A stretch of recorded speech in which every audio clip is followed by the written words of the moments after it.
Hi everyone, and welcome to Lisa Makes. My name is Lisa, and today I'm going to tell you all about the sewing course that I just shot in Barcelona, as well as the fabric haul that they sent home with me unexpectedly. Okay, so here I am, and I am so excited to tell you all about this project that I've been working on that I haven't been able to really share with you up until now. And honestly, I can only give you a little bit of a preview because it's not ready to launch yet and the website's not ready yet. But I wanted to tell you the story of how this came to be. Now, if you're only interested in the fabric haul, totally fine. There are chapters below if you click down to the description bar, and you can click right over to the fabric haul. But if you'd like to hear about how it came to be that I wrote and shot a sewing course over 4 days in Barcelona, or if you'd like to hear about the shoot itself, just listen on. Okay, so 4 months ago, I received a comment on one of my videos, and I'll put in a picture right here. And, you know, it's interesting, right? Because we're so used to the idea that people on YouTube could be scamming us, or Instagram, and absolutely that can be the case. But what I've learned over time of having this channel is you have to keep an open mind because times have changed and the way potential employers connect with creators can come through the channel itself. So whenever I get a comment such as this above, I always say, sure, send me more information to my Instagram. And I give them my Instagram handle. And that way it's very, very clear. Occasionally it's email as well, but that way it's very clear. So when I first got this message, I was like, felt a little sketchy, not gonna lie. But I thought, you know, keep an open mind, wait and see what happens. So I basically went through the process of chatting with this person who then put me in touch with the owners of the company in Austria. And I started to have a couple of meetings with them by Zoom. And essentially, they have a pattern company. They wanted to have a sewing course that would take people through the beginner and intermediate into advanced stages of sewing that they could offer alongside their patterns. And so they were looking for someone to present it, but they were also looking for someone to write it.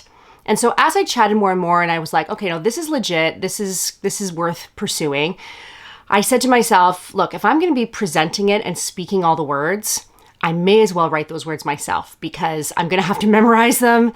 I'm going to have to adapt them.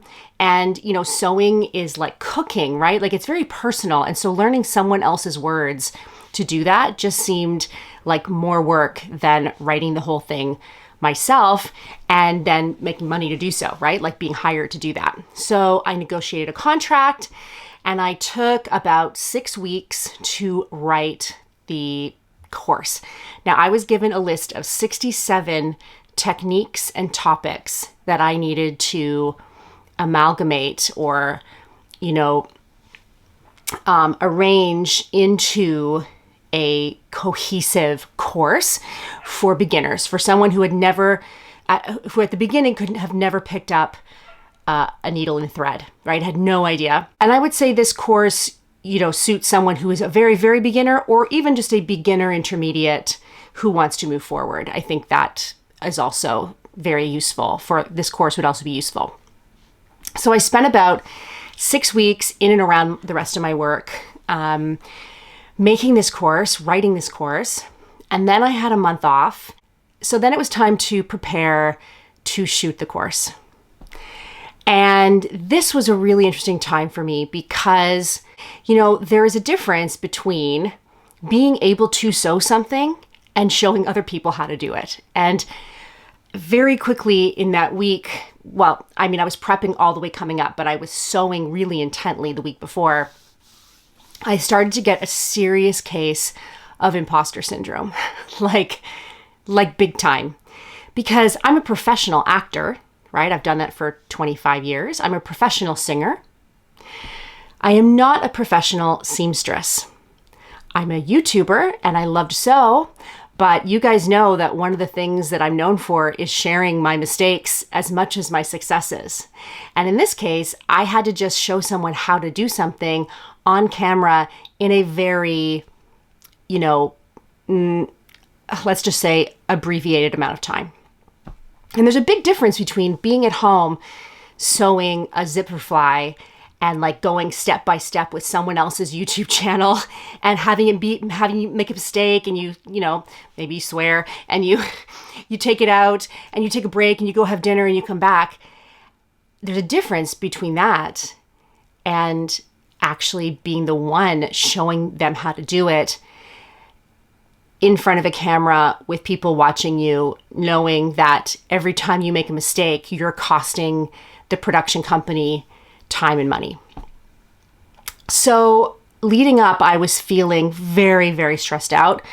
I would say the 2 nights before, I barely slept. The night before, I really didn't sleep. I think I woke up at 1:30 and then kind of went back and forth a little bit and then ended up getting up at 4:15. So I was very, very nervous that I wouldn't be good enough, that I wouldn't be able to get this done. Now, I had said to them, you need to hire a second sewist because during the course, we are going to be sewing 7 garments, 7 projects, 6 garments in a bag, as well as separate technique videos, separate sales videos, like the gamut, right? And I said to them, I don't think I could personally sew 6 garments in a bag in 4 days, let alone do it on camera with all of the angles and, you know, all the things that come into when you're shooting something for the purposes of content creation. So thankfully, they agreed with that and they found another sewist to come in. And I'm going to talk about Esther later because she was my angel. I called her my stunt sewist. I had a stunt sewist come in because there's just no way. And I think one of the things is that the production company were professionals in their field, which was videography and editing, and they're amazing. And the pattern company owners are business people, but nobody else on that set was a sewist. They have a wonderful sewing manager who lives in Jamaica, and she's amazing. But again, nobody else on set knew how to sew. And also, no one else on set was a native English speaker. They all spoke great English, but they weren't native English speakers. So in terms of like, how do I put it? Just if I said something incorrectly or something needed to be phrased differently, that wasn't really something that they could help me with. Every single word was my own. So I'll tell you about my stunt sewist later. That definitely made a huge difference. But the first day we started with just, you know, like the introduction, the first video, and I wore some of my me-mades. I'm going to put in some video here and photos if I can. I did all my own makeup. And then we got on set and we started shooting. And the nice thing is that very quickly, all the things that I know how to do that I take for granted were very much appreciated. Like he was like, oh, I love that, you know, you speak so clearly. I love your voice. I love that if you make a mistake, you stop and give me a space to cut before you start again. All these things that you do normally as an actor and then also as a content creator, because of course I'm also my own editor. And so I know if I don't stop and then start again, if I've made a mistake, then I don't have a space to cut, to edit. And so it gave me a little bit of confidence to know that just I wouldn't say innate skills, but my skills that I have grown over the last 25 years and just the way that I deliver content and the way that I talk to people and the way that I explain things. And you guys have always given me lovely feedback about how I explain things when I'm sewing, that I could do, right? And so the sewing itself was the part that made me nervous because again, I tried to explain to them, I'm like, the physical act of putting fabric through the machine takes time. You know, like the physical act of sewing a pair of cargo pants takes a long time. And so on the second day, my angel, Esther, who owns a sewing club and shop in the Gracia neighborhood of Barcelona. And I plan to go down and do an interview with her, or at least a tour, and show you guys that soon during the summer. I'm going to list her below. She came in and she was just like, I hugged her in the morning. I hugged her in the afternoon. I was constantly offering her coffee, even though she only drinks tea. I was like, café, ¿quieres un café? Do you want coffee? Like, I can't even explain to have someone else on set who knows how to sew. And again, like, I'm not a professional. And so occasionally when sewing 7 garments, something would come up and I'd be like, wait, am I doing this or am I doing this? Do you know, like, and so for me to be able to go to her and say, is this right? And she's like, yeah, that's it. I'm like, okay. Like, to have someone else who knew just made me feel so much more calm. And then as we got to the end of shooting time and things were getting to crunch time, we shot over 65 videos in 4 12-hour days, and we finished with 10 minutes to spare. And we couldn't extend because the studio was being booked the next day. So it was 4 intense days, 8 a.m. to 8 p.m., 4 days in a row. I did not eat very much. I did not sleep very much. I was really, really stressed. But in the end, it was really interesting is we had 3 projects on the last day to do, 2.5. And we would flip in and out. So I want to say it was a dress and a pair of pants. And so I would do part of the dress. And then they would take that to Esther in the next room and she would have done part of the pants. And then I could show something on the pants and I would do a full technique on zipper fly, for example. And then when that was done, I could send that back to her and then she would send me the dress. And so that just made it so much easier because after you've watched me in the course sew the seam sew a side seam, you don't need to watch me sew a side seam on every single garment. You know how to sew a side seam at that point. So it made much more sense for her to sew the side seam while I was showing another technique like a collar or a cuff that hadn't yet been taught. So yes, having Esther on set was just like, and another thing that was really cool is there was a woman there, young woman in her 20s, who was production assistant. But again, because there was so much to do, the 3rd and 4th day, she moved to being Esther's assistant and she fell in love with sewing. And the last day, as I was packing to leave, she was sitting there like hand sewing things. And I thought, how cool that even just in the process of recording this, someone new has fallen in love with sewing. It was really, really lovely. Anyway, so the last day, we finished at, I think we went a little bit over in terms of we had, I think we finished at 10 to 8. And then they had an extra hour to tidy up and move things.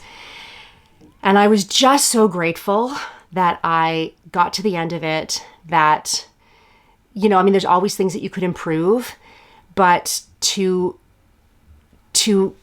be able to go from that list of techniques and pull it together and deliver it with this amazing team over the course of 4 days and leave and have it be done. I was just really relieved, happy and relieved, but really relieved. So the funny thing is that as a postscript to that, so this was last week, 2 weeks ago now. For a week afterwards, every morning I would wake up pinning things in my head. Like my first thought was, I have to get this pinned. I have to get this. And then I'd wake up and I'm like, no, it's over. It's done. But like literally my subconscious could not let go of this. And I was pinning things and sewing things in my head. And even just yesterday, we had friends who were visiting us from the States, and they were flying back. And in my head, when I woke up yesterday morning, I literally was thinking, you have to get this pleat right in order for Adam to get on the plane. Like, you know how your brain just does, yeah, you're like, this pleat has to be right in order for Adam to get on the plane. So anyway, as we were packing up, now I'm getting to the fabric haul. As we were packing up, I was finishing up some last minute videos, and they were packing up around us, and they were like, Lisa, do you want the fabric? And I'm like, yes, please. Of course I want the fabric. And so they said, oh, it won't fit in your suitcase. We're going to put it in a box. I'm like, okay, great. And then I didn't even really think about it because I was just trying to get to the end. Okay. On to the fabric. Okay. And the notions as well. I'll start off with the one thing that I did buy. I bought this little iron from Prim. And I don't know if you guys have seen these. I've seen these for years.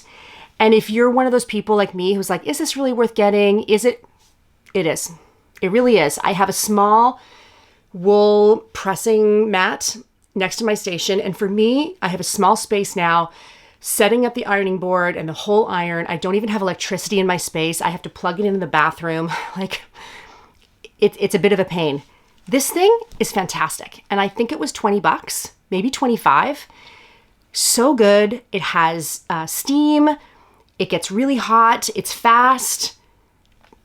I approve. And I'm definitely keeping this.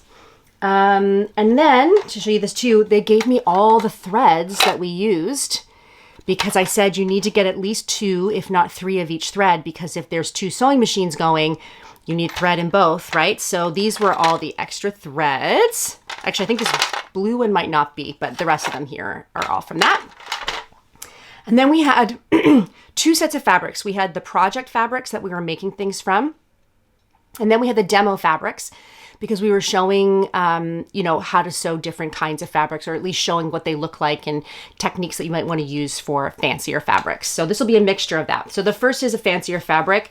We've got some green tulle, and I think they got like a 1/2 meter of everything. So just this nice green tulle. Clearly I'm not gonna be able to do anything with this, but Lily is very excited about doing something with this. So there's that. I think this is chiffon. Boy, oh boy. You can tell I've released the course now. Here's some beautiful green chiffon. I've thought of maybe just, does it run here? No, it's okay. I'm just thinking of finishing the edges of this and just using it as like a scarf or a wrap, or, you know what I mean? Like just using it as a little something, because I don't think there's enough of it to do anything with, but it could just be a really nice light scarf. So far everything's green, but I promise everything isn't green. Okay, here is some really nice printed cotton, and we use this for a skirt pattern, a pleated skirt pattern, hence my pleat dreams. And there's still a good 2 meters of this left. So this again is not really my style, but Lily loves it. So I'll do a sundress for Lily, perhaps. This is exciting. This is a Liberty cotton lawn made in Italy. I'll show you the Liberty. Here we go.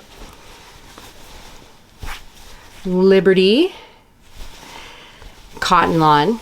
Now, oranges and these orangey pinks are not really, it's not really my bag, but I mean, it's Liberty cotton. I've got to use it, right? So I'll either make a sundress, but have it start further down so that it's not too close to my face. I even thought I could use it to line something, or even maybe, is this sacrilege to use Liberty cotton for the back of a quilt? Maybe, right? Some of you were like clutching your pearls when I said that. So there's that. This was another sample, and this is a really beautiful silk satin. Look at that on camera. Oh my goodness, it's beautiful. It's looking a little bluer, and it's kind of more of a eggplant purple than a blue, but it's reading more blue on camera, but it's definitely purple.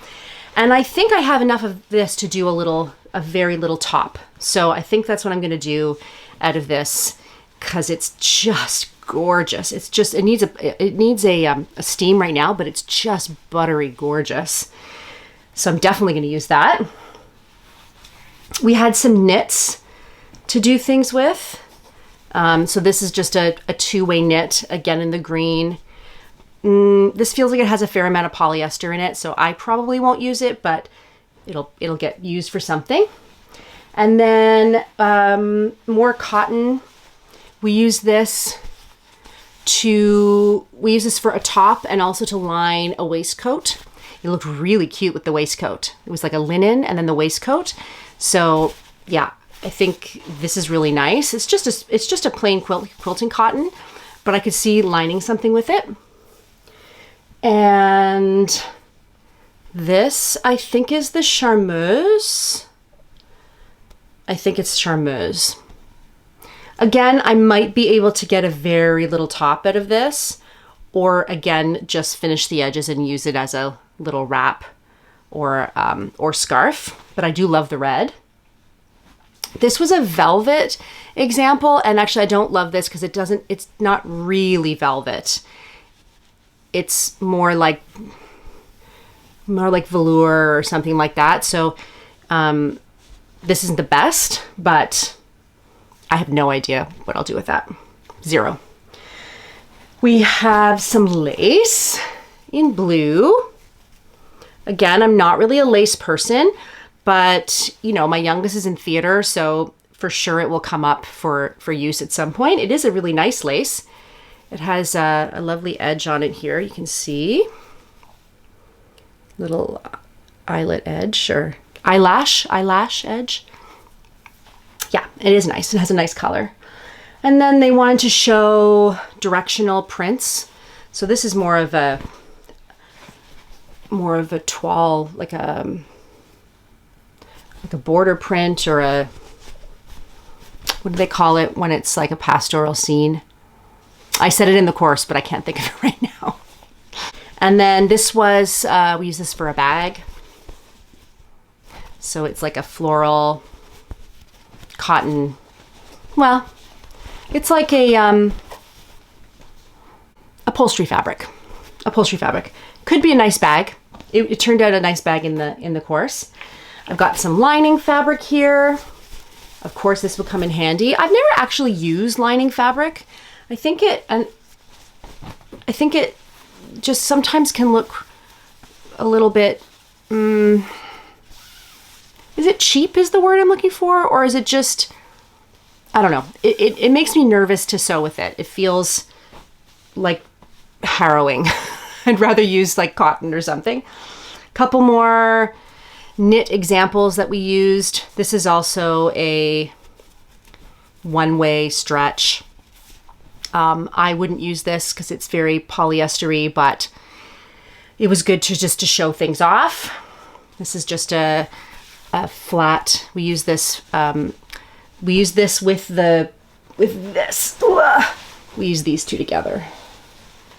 And this is Lycra. This is Lycra. So I could use this for a bathing suit. I do think this is a good color for me. And you do kind of see this really blue color lately. So who knows? I might do a new bathing suit this year. I don't know. This is my favorite, of course. And this is just the plain linen. There's lots of this left. I want to say 4 meters. And it's just a really nice linen with the texture. I'd love to do a pair of linen trousers with maybe a matching vest top or something like that. I'm starting full-time work in the fall, teaching musical theater, which is my background.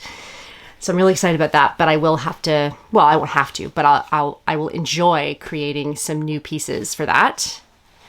I have this very plain purple. I feel like there might be some polyester in this. Maybe, I'm not sure. So I'm not sure what that'll be for. And then there's some interfacing, which is always nice. Oh, more linen. See, there's so much of it. This is just a plain ecru cotton. Great for quilting, or actually, you know what? I could make, there's a tiny bit of stretch for this one now that I think about it. So it's not just the plain. Yeah, it has a very little bit of stretch. So again, this could be a really nice shirt. Really nice shirt. I think someone accidentally included a curtain. This is like a curtain from IKEA.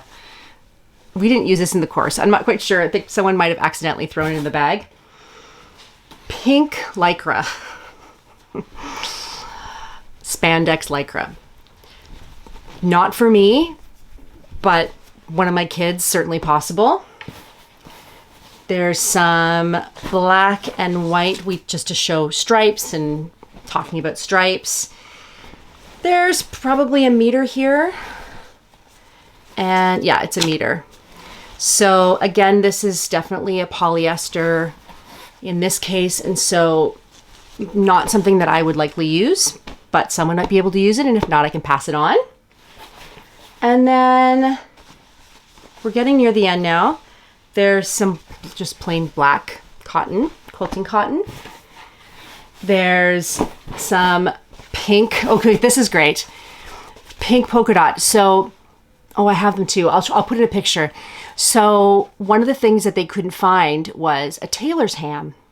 And I was like, you really want to have a ham to press out darts, etc. And I said, at home, I use a couch cushion because I don't have a ham, but you can't exactly use a couch cushion.